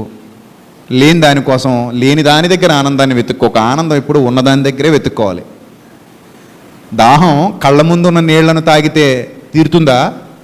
లేకపోతే నీటి బొమ్మను చూస్తే తీరుతుందా? లేదా నీటిని ఊహిస్తే తీరుతుందా? చెప్పండి. ఆకలి కళ్ళ ముందున్న ఆహారాన్ని తింటే తీరుతుందా? లేకపోతే ఎక్కడో ఏదో దేశంలోనట ఏదో వెరైటీ వంటకం ఉందట, తింటే చాలా బాగుంటుందట అనుకుని అక్కడికి వెళ్తేనే ఆకలి తీరుతుందా? కళ్ళ ముందున్న ఆహారాన్ని తింటేనే ఆకలి తీరుతుంది. కళ్ళ ముందున్న నీటిని తాగితేనే దాహం తీరుతుంది. అక్కడ ఆనందాన్ని వెతుక్కో, అక్కడ ఆనందాన్ని వెతుక్కో. ఆ క్షణానికి నువ్వు ఏదైతే కలిగి ఉన్నావో దానిని బట్టి దేవునికి కృతజ్ఞతాస్తుతులు చెల్లించు.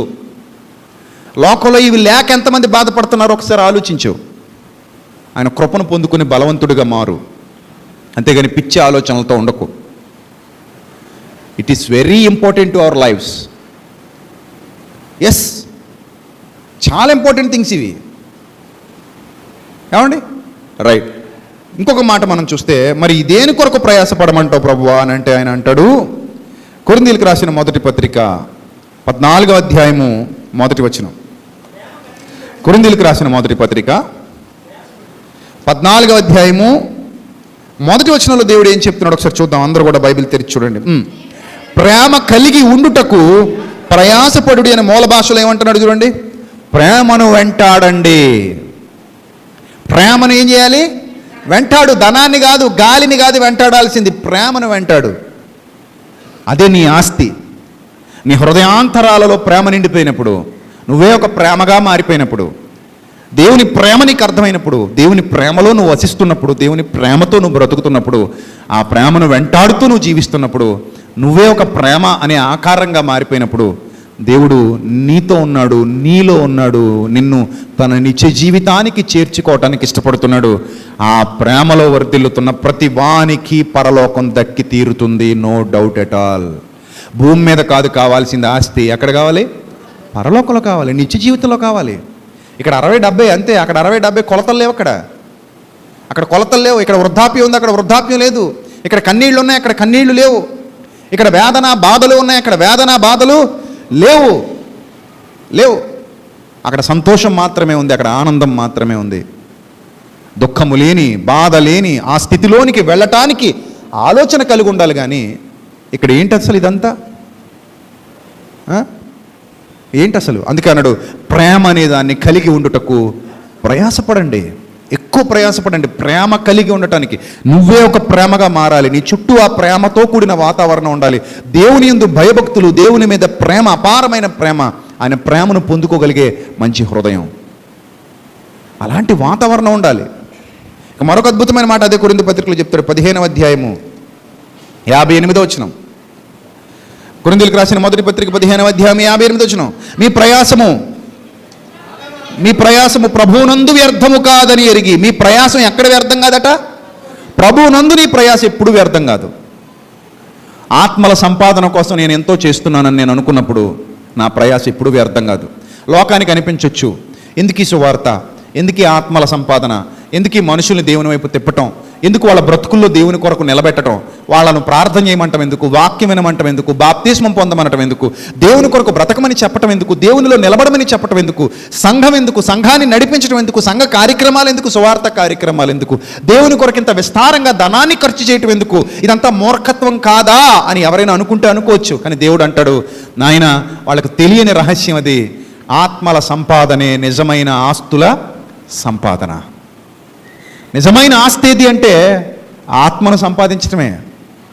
నిజమైన ఆస్తి ఏదంటే దేవుని కొరకు ఒక మనిషిని నిలబెట్టడమే, దేవుని కొరకు పని చేయటమే, ఆయన పనిలో ప్రయాసపడటం. ఎందుకంటే మనం ఈ సృష్టి కొరకు పని చేయట్లేదు, ఈ సృష్టినే కలిగించిన సృష్టికర్త కొరకు పనిచేస్తున్నాం. ఎక్కడ ఎక్కువ ఆధిక్యత ఉంటుంది, ఎక్కడ ఎక్కువ ఆశీర్వాదం ఉంటుంది, మీరు కొంచెం బుర్రపెట్టి ఆలోచిస్తే మీకు అర్థమైపోద్ది.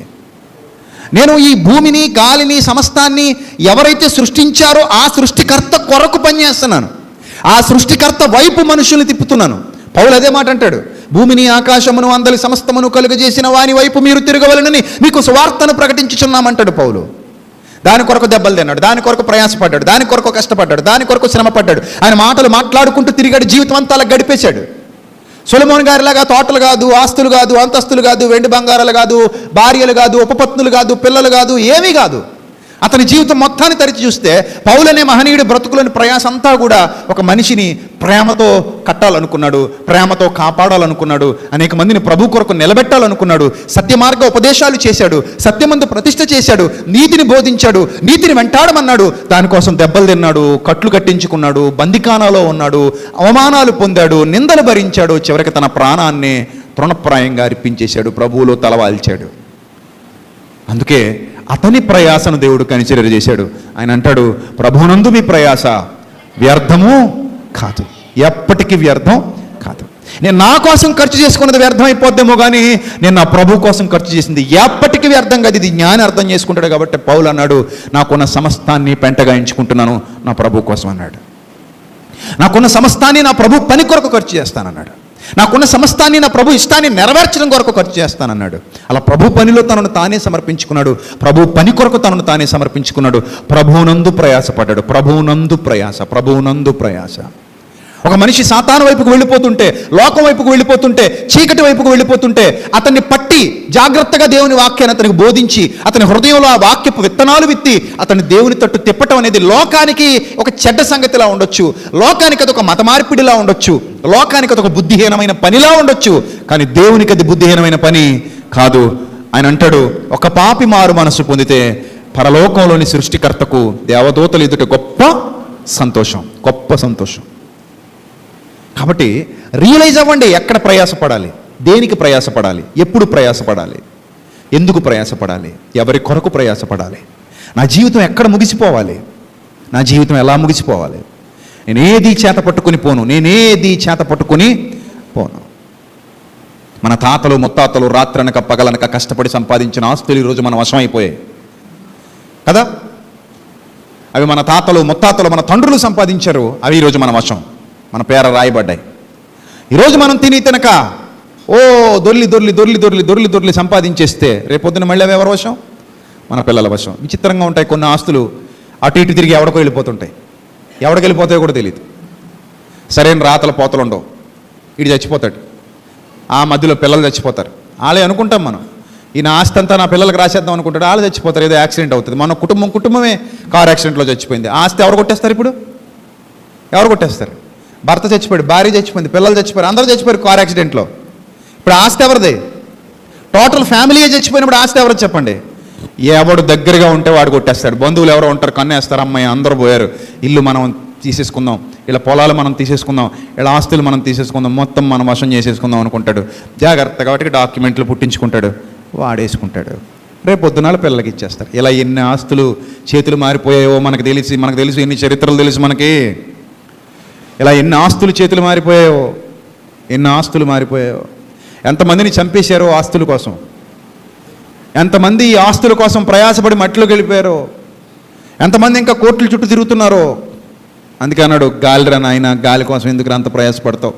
వీడు కూడా ఎక్కడో ఆనందం ఉందని వెతుకుతూ తిరుగుతున్నాడు కోర్టుల చుట్టూ. ఉన్నదాన్ని అనుభవించరా, ఉన్నదాన్ని సంతోషించరా అంటున్నాడు దేవుడు.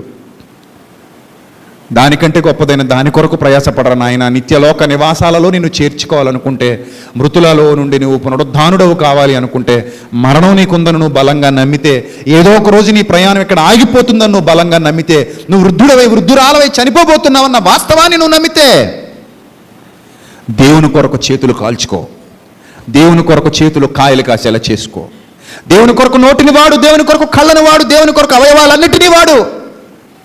ఒక మనిషిని ప్రేమించు, నిన్ను వలె నీ పొరుగువానిని ప్రేమించు, ప్రేమతో పనిచేయి, ప్రేమతో కష్టపడు. నాకెందుకులే అనుకోకు, తప్పించుకు తిరక్కో. ఇక్కడ నువ్వు సంపాదించే ఆస్తిదే. నువ్వు కష్టపడితే వచ్చే ప్రతి రూపాయి నీదనుకుంటే, నువ్వు దేవునిలో కష్టపడితే వచ్చే ప్రతిఫలం అంతా నీదే, నో డౌట్ ఎట్ ఆల్. అదేమో కనబడుతుంది, ఇది కనబడట్లేదు, ఇప్పుడు అంతే తేడా. నువ్వు వ్యాపారం పెట్టినా, ఉద్యోగం చేసినా, ఇంకో చోట కూలి పనికి వెళ్ళినా నీకు డబ్బులు కనబడిపోతున్నాయి చేతుల్లో, కాబట్టి ఇది నాదనుకుంటున్నావు. కానీ దేవుని కొరకు చేసే దాంట్లో ఫలితం ఇప్పుడు కనబడకపోవచ్చు, కానీ నీ కొరకు దాచబడిన కిరీటం నీకు ఎంత గొప్పదో మరణం తర్వాత అర్థమవుతుంది. అందుకే పౌలు అన్నాడు, నా ప్రయాస వ్యర్థం కాదు, నేను ప్రభువునందు పరిగెత్తిన పరుగు వ్యర్థం కాదు. నేను ఆశించి చేయలేదు దేవుడి పని, నేనేది ఆశించి చేయలేదు దేవుడి పని. ప్రభువా, నువ్వు నాకు ఇస్తానన్న వాగ్దానం కొరకు నేను ప్రయాసపడుతున్నాను. ప్రభువా, నీ పనిలో ఉన్న నాకు చాలు ప్రభువా, నేనేం ఆశిస్తాను ప్రభువా, నీ పని దొరకటమే నాకు అదృష్టం. కొంతమంది దాన్ని గ్రహిస్తారు, కొంతమంది మూర్ఖులు దేవుని పనిని విడిచి దూరంగా జరిగిపోతారు. వాళ్ళకి తెలీదు ఇది గొప్ప ఆస్తి అని. ఇదే గొప్ప ఆస్తిని, దేవుని పనిలో ఉండడమే భాగ్యమని, దేవుని పనిలో ఉండడమే గొప్ప సంతోషమని, దేవుని పనిలో నిందలు అనుభవించడం, దేవుని పనిలో బాధలు అనుభవించడం, దేవుని పనిలో శ్రమలు అనుభవించడం, దేవుని పనిలో కష్టాన్ని అనుభవించడం, ప్రయాసపడటం, ఇది మనకి గొప్ప ఆస్తి. నిత్య జీవానికి అది ట్రాన్స్ఫర్ అవుతుందన్న వాస్తవం తెలియక దేవుని పనినేమో తృణప్రాయంగా ఎంచుకుని విడిచిపెట్టేసి లోకంలో కంటికి కనబడుతున్న వాటి కోసం పరుగులు తీస్తూ ఉంటారు. కానీ గాలి ఎగిరిపోయినట్టు ఎగిరిపోతాయి, కానీ ఇవి ఎగిరిపోవు. అందుకే బైబిల్లో ఒక మంచి మాట రాయబడింది. ఆ మాట ఏంటో తెలుసా? దృశ్యమైనవి అనిత్యములు, దృశ్యమైనవి అనిత్యములు అదృశ్యమైనవి నిత్యములు. దేవుని మాట నువ్వు నమ్మినా నమ్మకపోయినది జీవపు ఓట. దృశ్యమైనవి నిత్యములు. నీ వెండి, నీ బంగారం, నీ భూములు, నీ సంపాదన, నీ నోట్ల కట్టలు, నీ ఆస్తులు, నీ అంతస్తులు, ఎనీథింగ్, ఏదైనా కానివ్వు, ఎవ్రీథింగ్ విల్ బి రూన్. ప్రతి ఒక్కటి నీ కళ్ళ ముందు నుంచి నాశనం అయిపోయి వెళ్ళిపోతుంది. అది not permanent. But only one thing that is permanent. అదే అదృశ్యమైనవి నిత్యములు. నేను ప్రభు కొరకు పడిన ప్రయాస, ప్రభు కొరకు పెట్టిన ఖర్చు, ప్రభు కొరకు నేను ఇచ్చినది, ప్రభు కొరకు నేను చేసినది, ప్రభు కొరకు నేను సమర్పణా జీవితాన్ని కలిగి ఉన్నది, ప్రేమతో నిండుకొన్నది. నిన్ను వలె నీ పొరుగువానిని ప్రేమించు. ఆహారనిస్సులు నాకు ఆయన పని కావాలి, ఆయన పనిలో వాడబడాలి, ఆయన పనిలో ఒక పాత్రగా ఉండాలి. ఏ పాత్ర అయినా పర్లేదు, ఒక పాత్రగా ఉండాలి. ఆయన పని నాకు శాశ్వతం, ఆయన సన్నిధే నాకు ఆనందం, ఆయన సన్నిధే నాకు సంతోషం, ఆయన సన్నిధిలో ఉండాలి, ఆయన సన్నిధిలో చచ్చిపోవాలి. ఇలాంటి మంచి మనస్సు ఎంతమందికి ఉంది ఈరోజు? కానీ ఏదో ఒక రోజు నువ్వు మరణిస్తావు, గుర్తుపెట్టుకో. ఆ రోజు కావాలనుకున్నా మళ్ళీ స్టెప్ తీసుకోలేవు. కావాలనుకున్నా మళ్ళీ దొరకదు, నీకు అది దొరకదు. ఈ ఆనందం, ఈ సంతోషం దేవునిలో మాత్రమే లభిస్తుంది. ప్రియమైన దేవుని పిల్లలారా, భక్తులు చెప్పిన పాఠాలండి, చరిత్రలండి ఇవన్నీ. భక్తులు చెప్పిన చరిత్రలో వాళ్ళు రియలైజ్ అయ్యారు, వాళ్ళు చూశారు కళ్ళతో, వాళ్ళు అనుభవించారు వాళ్ళు. అందుకే వాళ్ళు చెప్పారు. కానీ మనం వెళ్ళలేని దుస్థితిలో ఉన్నాం, మోగబోయి బతుకుతున్నాం. కాబట్టి నా ప్రియ తమ్ముళ్ళు, చెల్లెమ్మలు, అన్నయ్యలు, అక్కలు అందరూ ఆలోచించండి. ఎంత గొప్ప వాస్తవ సంఘటనల సమాహారమైన దివ్య గ్రంథాన్ని మనం కలిగి ఉన్నాం. ఎంత గొప్ప దేదీప్యమానమైన కాంతివంతమైన హృదయ సంబంధమైన సంగతుల్ని దేవుడు మనకు బోధిస్తున్నాడు, నేర్పిస్తున్నాడు. ఎంత గొప్ప సత్యాన్ని మన చెవులలోనికి దేవుడు పంపిస్తున్నాడు. ప్రపంచంలో ఎంతో మందికి లేని భాగ్యం ఇది. ఇలాంటి ప్రసంగాలు ఈరోజు క్రైస్తవ సమాజంలో చాలామంది చెయ్యని దుస్థితిలో ఉన్నారు. కామెడీ కింగ్లు అయిపోయారు చాలామంది. నవ్వించి కవ్వించి పంపించేస్తున్నారు. దేవుడు మీకు అది ఇస్తాడని భ్రమకు గురి చేసి వాళ్ళ యొక్క శరీర బలహీనతలను క్యాష్ చేసుకుంటూ ఏదో ప్రవక్తల మాదిరికి నామకార్థ వేషధారులైన భక్తులుగా కొనసాగుతున్నారు. సో అవి కాదు కావాల్సినవి. మన జీవితానికి ఉత్తమమైన మాటలు కావాలి, శక్తివంతమైన జీవమునిచ్చే మాటలు కావాలి, ఆత్మ సంబంధమైన మాటలు కావాలి. ఆ మాటలతో మన హృదయాలు పెంపొందించబడాలి. మీరు ఇలాంటి ప్రసంగాలు విన్న తర్వాత, అవును ప్రభా, నా ప్రయాస ఎక్కడో నాకు అర్థమైందని జ్ఞానవంతులుగా ప్రయాసపడాలి. నా ప్రయాస ఎక్కడుంటే బాగుంటుందో నాకు అర్థమైందని తెలుసుకోవాలి. అలా తెలుసుకోనంత వరకు మీరు ఇంకా ఆనందం కోసం పరుగులు తీస్తూనే ఉంటారు. ఇది ఎప్పటికీ దొరకదు. ఇప్పుడు నేను ఆనందంగా ఉన్నాను అని నువ్వు అనుకున్న రోజు నువ్వు చాలా ఆనందంగా ఉంటావు. నువ్వు అనుభవించాలి దాన్ని. ఈరోజు నేను ఆయన పనిలో ఉన్నాను, నేను చాలా ఆనందంగా ఉన్నాను. ఈరోజు ఆత్మల సంపాదనలో అనేక మందిని దేవుని కొరకు నిలబెట్టే పనిలో ఉన్నాను, నేను చాలా ఆనందంగా ఉన్నాను. ఇప్పటికీ ఎంతోమంది జీవితాల్లో నేను ఒక భాగం అయ్యాను, నేను చాలా ఆనందంగా ఉన్నాను. వాళ్ళకి తెలుసు ఆ సంగతి, నేను వాళ్ళ జీవితాల్లో భాగం అయ్యానో లేదో.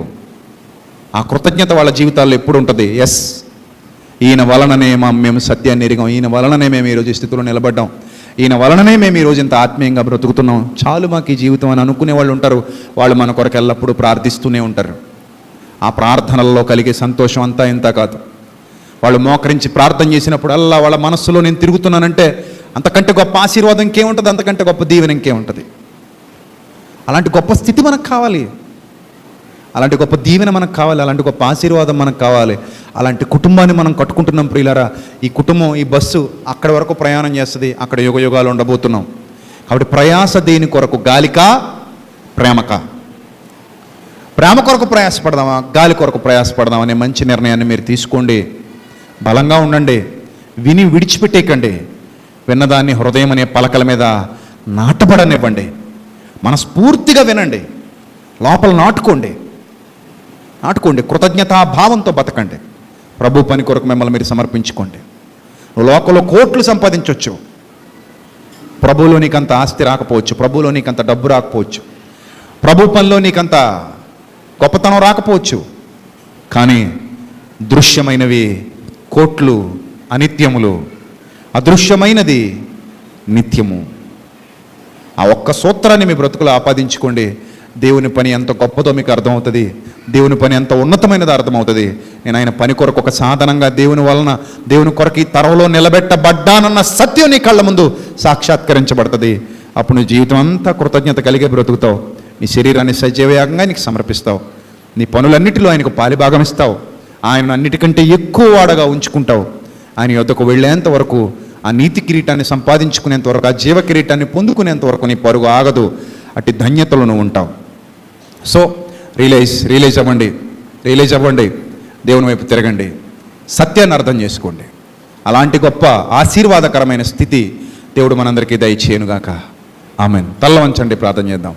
సర్వకృపానిధి, కనికరం కలిగినటువంటి మా కన్న తండ్రి, మా బ్రతుకులు ఎప్పుడు మీ పనిని విడిచిపెట్టే దుస్థితి మాకు రాకుండా తండ్రి, కళ్ళ ముందు ఎన్నో సత్యాలు బయలుపరిచారు.